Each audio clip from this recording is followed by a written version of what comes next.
Bonjour, bienvenue à tous pour cette nouvelle vidéo. On en était resté la dernière fois à l'assassinat de l'impératrice Élisabeth à Genève, et je me suis dit que peut-être ça pourrait être intéressant pour ceux qui suivent les vidéos de savoir un petit peu ce qui s'est passé à la suite de son décès. Donc dans l'Empire, François-Joseph est toujours là, il règne toujours, mais se pose la question de l'héritier du trône.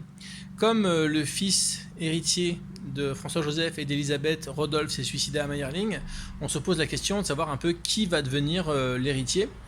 Donc son frère Maximilien étant décédé puisqu'il a été fusillé au Mexique, François-Joseph a deux autres frères, Charles-Louis et Louis-Victor.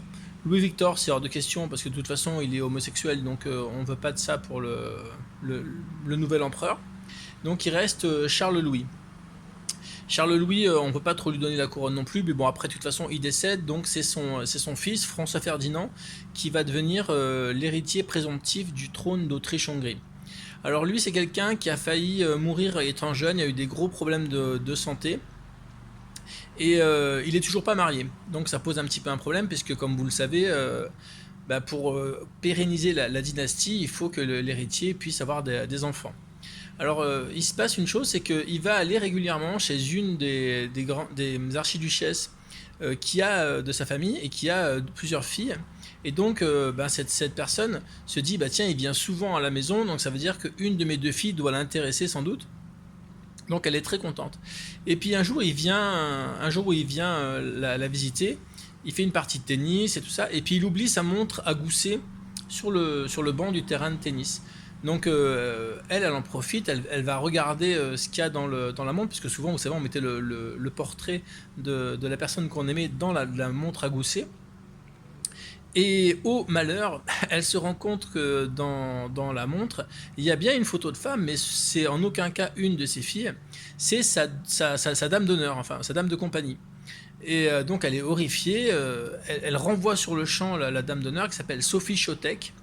C'est une fille de la bonne société, hein, c'est une aristocrate de noblesse bohème en République tchèque, enfin maintenant République tchèque, mais elle ne fait pas partie des familles royales. Et pour que le mariage soit validé, il faut impérativement que la nouvelle mariée, la nouvelle impératrice, soit de famille royale, régnante ou ayant régné, ou alors des familles médiatisées.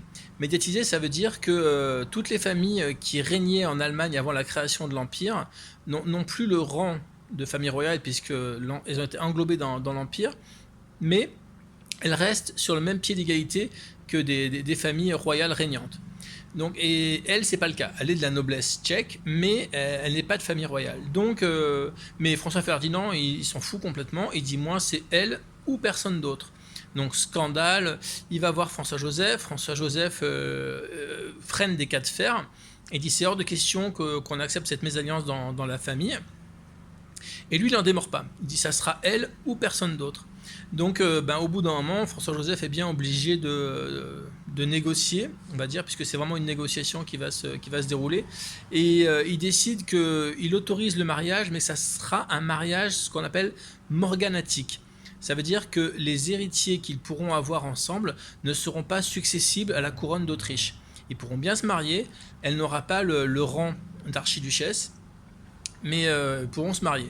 Donc lui il se dit, je vais le faire quand même, ok, on part là-dessus, en se disant peut-être, à mon avis, en disant peut-être que lorsqu'il serait empereur, puisque François-Joseph est déjà très âgé, peut-être qu'il reviendrait sur cette renonciation et que les choses seront un petit peu différentes à ce moment-là. Donc il se marie bien avec cette femme, et ils vont avoir d'ailleurs 3 enfants, donc ça va être une famille très unie. Lui il a un caractère un peu bourru, mais au contact de sa femme il devient un peu plus tendre, un peu plus malléable on va dire, mais c'est quelqu'un qui est pas du tout dans la même lignée que certaines personnes, donc il y a des frictions vraiment tout le temps entre François-Joseph et lui. Et le système de protocole qu'il y a à la cour d'Autriche, comme je vous l'avais dit, est vraiment très compliqué. Ça veut dire qu'elle passe vraiment en dernier. Elle passe vraiment après la dernière des archiduchesses, même si c'est un enfant, elle passe vraiment derrière. Elle n'a pas le droit à monter dans le même carrosse. Enfin bon, c'est un peu, on essaie de l'humilier régulièrement, et c'est quelque chose que lui a vraiment beaucoup de mal à accepter. Et il va partir en inspection en Bosnie-Herzégovine. C'est une province qui a été administrée par l'Autriche-Hongrie et puis en fin de compte qui a été complètement annexée par l'Autriche-Hongrie. Et donc il va faire une inspection militaire là-bas. Avant, il va manger avec quelqu'un de sa famille qui s'appelle l'archiduc Otto. Non, l'archiduc Otto, qu'est-ce que je vous raconte? L'archiduc Charles. Otto, c'est son fils. Et qui est marié avec la princesse Zita de Bourbon-Parme. Donc eux ont fait un très bon mariage. Et ils sont quand même assez proches tous les quatre. Et quand, un petit peu avant de partir, il va discuter avec Charles. Et il va lui dire, tu sais, je crois que je vais mourir bientôt. Donc si c'est le cas, voilà, il y a des papiers qui sont rangés à tel endroit, tu pourras les consulter. Et lui, il dit, non, mais qu'est-ce que tu racontes? Bien sûr que non, il va rien vous arriver, partez tranquille et tout. Mais ça lui fait quand même une drôle d'impression d'entendre ça. Ils partent effectivement à Sarajevo pour cette inspection militaire. Et malheureusement, c'est ce qui va se passer et ce qu'on a tous appris dans les livres d'histoire. Ils vont être assassinés tous les deux à Sarajevo par un anarchiste pro-serbe. Et donc, ça va complètement encore chambouler les plans de succession. François-Joseph, lui, bon, évidemment, il est quand même embêté que son neveu se soit fait assassiner. Mais quelque part, il se dit, c'est dans l'ordre des choses. Maintenant, on va revenir à quelque chose de plus traditionnel. Dieu n'avait pas voulu ce mariage et donc les choses vont reprendre leur cours. Donc c'est un des fils de l'archiduc Louis-Victor qui a eu un enfant, un autre enfant. Et lui a eu un enfant qui s'appelle Charles. Donc Charles est le descendant qui va pouvoir accéder au trône. Et François-Joseph est ravi puisque lui, comme je vous l'ai dit, il s'est marié avec une princesse de Bourbon-Parme. Donc c'est quelqu'un de bien sous tout rapport, très pieux, très bien, enfin tout va bien. Donc François-Joseph va même assister à leur mariage. Pour l'anecdote, c'est la première fois qu'il va monter dans une automobile. Parce qu'on est au début de l'automobile et d'habitude, ça n'intéressait pas. Et là, il accepte. Ça, c'est la petite anecdote. Et malheureusement, en 1916, François-Joseph va décéder. Et là, on est en pleine guerre. Donc c'est assez compliqué. Et paradoxalement, malgré le fait qu'on soit en guerre, Charles, donc l'empereur Charles et sa femme, qui va devenir l'impératrice Zita, vont être couronnés, comme l'ont été François-Joseph et Élisabeth, à Budapest, roi et reine de Hongrie. Donc en pleine guerre, il y a ce couronnement un petit peu médiéval, vraiment très étrange, mais ça se passe là-bas. Et à la fin de la guerre, eh ben, tous les deux vont être emportés par la tourmente révolutionnaire. Il faut savoir que donc, comme tous les pays commençaient un petit peu à se détacher, les représentants à Vienne vont faire sécession petit à petit et l'Empire va s'écrouler comme un château de cartes. Et donc ils vont se retrouver tous les deux, Charles, sa femme et leurs enfants, parce qu'ils ont déjà plusieurs enfants. Ils vont se retrouver d'abord en résidence surveillée en Autriche. Et ensuite, on va carrément les faire partir en Suisse. La Suisse accepte de les accueillir, puisqu'en plus, la belle-mère de Charles habite en Suisse. Donc ils vont là-bas, ils ont de la famille là-bas, hein, donc ils vont là-bas. Et puis quand même, c'est un peu un exil un peu compliqué, parce que ils s'ennuient énormément, ils savent pas trop quoi faire. Et puis Zita, qui est une femme vraiment de caractère, lui dit, écoute, c'est pas possible, tu as plus ou moins abdiqué, pas vraiment abdiqué, mais en tout cas signé une renonciation aux affaires de l'État en Autriche, mais tu l'as pas fait pour la Hongrie, donc tu restes un roi sacré en Hongrie, donc il faut que tu récupères ta couronne hongroise. Et puis ils ont des sources qui leur viennent aux oreilles, qui leur dit qu'en fin de compte en Hongrie, mais il y a un courant de sympathie pour lui, donc qu'est-ce qu'il fait? Il décide de partir en Hongrie pour voir un petit peu ce qu'il en est réellement. C'est l'amiral Horthy, c'est un ancien fonctionnaire de la maison impériale qui est devenu régent de Hongrie. Et donc, après un périple assez compliqué, il arrive à Budapest. Le général Horthy et l'amiral Horthy est complètement surpris de le voir arriver là. Et puis, Charles lui dit maintenant, je suis là, plus besoin d'avoir de régent. Je reprends les rênes du pays et c'est moi qui suis le roi. Mais comme vous le savez, le pouvoir, ça monte souvent à la tête. Donc là, l'amiral Horthy, il s'est dit, moi, j'étais quand même bien là, dans mon rôle de chef d'État. Donc il freine aussi des cas de fer et il veut pas trop. Il dit, ouais, mais c'est compliqué en ce moment, on sait pas trop si ça va, si les gens voudront. Puis après, il se ravise, il dit, ok, mais alors, il faut que vous m'accordiez un titre de duc, que vous m'accordiez la toison d'or, c'est la plus grosse distinction, la plus grande distinction d'Autriche-Hongrie. Et il lui dit ok, on peut faire ça éventuellement. Charles part et à ce moment-là, lui, il fait prévenir des gardes et tout ça, et ils vont arrêter Charles et ils vont le renvoyer en Suisse. Et là, les Suisses ne sont pas très contents parce que comme condition sine qua non à sa présence en Suisse, ils avaient précisé qu'ils ne devaient pas faire de politique. Donc là, la surveillance devient plus stricte, ils sont un petit peu énervés, donc, mais ils restent en Suisse malgré tout.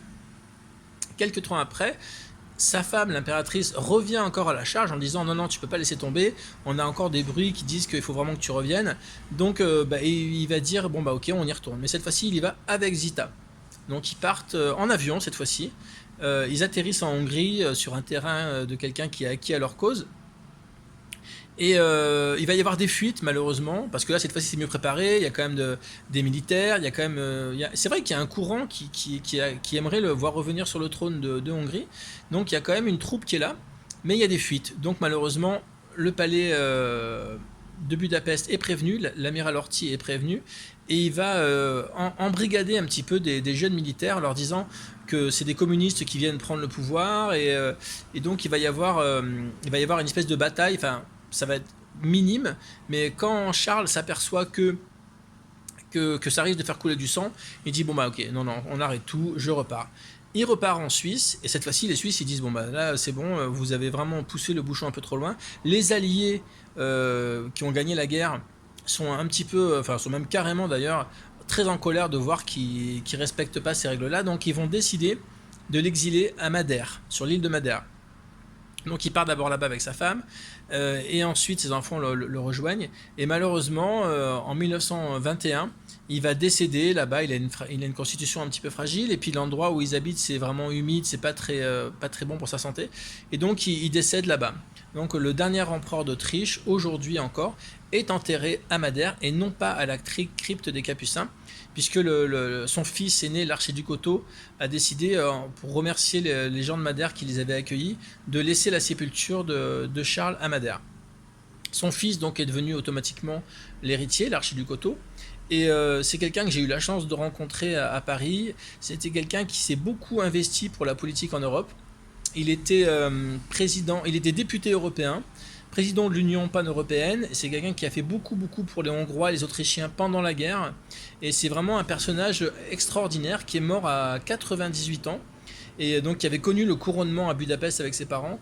Et vraiment, c'est quelqu'un qui a vraiment beaucoup compté dans la politique européenne, même si on n'en a pas beaucoup entendu parler. Et sa mère, l'impératrice Zita, est morte vraiment très longtemps après. Je crois que c'était en 89 ou 90, je ne sais plus exactement. Elle avait presque 100 ans aussi.